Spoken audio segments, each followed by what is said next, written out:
The house was loud, chaotic, and filled with mismatched socks, cereal spills, and half-folded laundry. And yet, in the middle of it all, Daniel Briggs, a 39-year-old single father, sat hunched over his laptop at the kitchen table, elbows deep. In work, while his 2-year-old screamed because her juice cup had the wrong color lid. Daniel had 7 kids, 7, from 2 to 16. He hadn't planned on raising them alone. But life had other plans. 3 years ago, cancer took his wife Amy, after a brutal 6-month battle. And since then, every day had been a test. Not just of survival, but of patience, endurance, and holding a family together with frayed thread. Dinner was always the worst. By 6 p.m., Daniel's energy would crash. The older kids argued about what to cook. The younger ones cried over homework. And the house, already bruised by grief, felt heavier with each passing day. That's when Noah, his oldest, said it. "Dad, we need help. Not a nanny. Not a babysitter. Someone who can make dinner like Mom used to." Daniel didn't answer right away. The memory of Amy's lasagna, her soup during flu season, her laughter echoing during kitchen dance-offs had stung. But Noah was right. So he posted an ad seeking cook for a busy home. Meals for 7 children plus 1 tired dad. Must be kind, flexible, good with chaos. He got a dozen replies. Some were clearly spam. Others wanted too much. A few asked if this was a prank. Then came one message. Short, simple.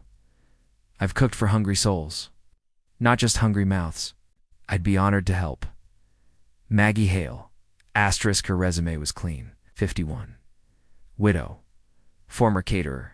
Meow. Children of her own. They met for coffee. Maggie wore a red scarf, soft brown eyes, and had hands that looked like they'd needed decades. Of bread, she listened more than she talked. And when Daniel explained his family's chaos, she didn't blink. Instead, she smiled gently. "I don't scare easy. I believe kitchens are where broken hearts come to heal." He hired her on the spot. Her first day was a Tuesday. Rainy, messy. The kids didn't know what to expect. Some were shy, a few were skeptical. Ellie clung to her dad's leg like a koala. Maggie simply put down her bag, tied on an apron, and said, "Let's start with banana bread." The scent of cinnamon and vanilla filled the house by afternoon. And by dinner time, Maggie served spaghetti with homemade sauce and garlic knots that made the table go silent. Even Noah, who hadn't smiled in weeks, nodded with approval. It wasn't just the food. It was the feeling. Something soft had entered. They're home again. But healing isn't instant. Not every meal was magic. 2 weeks in, 9-year-old Mia screamed that Maggie's meatloaf tasted weird. 14-year-old Jenna refused to come to the table at all, and Daniel, overwhelmed from work, once snapped when Maggie added candles to the dinner table. "We're not trying to fake happiness," he muttered, but Maggie didn't flinch. "I know," she said, "but sometimes even pretending can remind us what it feels like."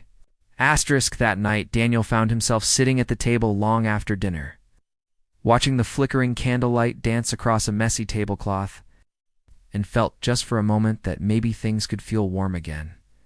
One afternoon while baking cookies, Ellie crawled into Maggie's lap and asked, "Do you miss someone too?" Maggie froze. She had never talked about her past. Not with Daniel, not with the kids. But Ellie's question broke something open. "Yes, sweetheart," she whispered. "I miss my husband every day." That night, Daniel found Maggie alone in the kitchen, washing dishes. He hesitated. "You loved him a lot, didn't you?" She looked up, tearful. 40 years. Every meal I make here is like sharing.